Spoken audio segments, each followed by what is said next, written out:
Raghava Lawrence గురించి సినీ అభిమానులకు ప్రత్యేకంగా చెప్పాల్సిన అవసరం లేదు. రాఘవ లారెన్స్ చేసిన సేవా కార్యక్రమాల గురించి ఎంత చెప్పినా తక్కువే అవుతుందని చెప్పవచ్చు.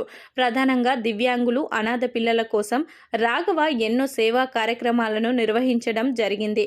అయితే తాజాగా లారెన్స్ 13 మంది దివ్యాంగులకు ప్రయోజనం చేకూరేలా బైక్స్ కొనుగోలు చేసి వాటిని 3 వీలర్ బైక్స్గా మార్చారు.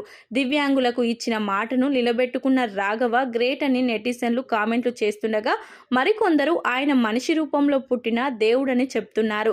తను చేసే మంచి పనుల ద్వారా రాఘవ లారెన్స్ ఎప్పటికప్పుడు ఆశ్చర్యానికి గురి చేస్తున్నారని నెటిజన్లు చెప్తున్నారు. వృద్ధులు, అనాథలు, దివ్యాంగుల కోసం ట్రస్ట్ ఏర్పాటు చేసిన లారెన్స్ ఎంతో మందికి సేవలు అందిస్తున్నారు. ఎంతో మంది చిన్నారులకు రాఘవ లారెన్స్ గుండె సంబంధిత ఆపరేషన్స్ అందించారు. ప్రకృతి వైపరీత్యాల సమయంలో కూడా ఆయన తన వంతు సహాయం చేయడం జరిగింది. కొన్ని రోజుల క్రితం ఒక మహిళా డ్రైవర్కు ఆటో కొని ఇచ్చిన లారెన్స్ తాజాగా వికలాంగులకు సహాయం చేయడం ద్వారా ఎంతో మందికి ఇన్స్పిరేషన్గా నిలిచారు. సేవా కార్యక్రమాల కొరకు లక్షల రూపాయలు ఖర్చు చేస్తున్న లారెన్స్ టాలెంట్ను ఎంత మెచ్చుకున్నా తక్కువే అవుతుందని నెటిజన్లు చెప్తున్నారు.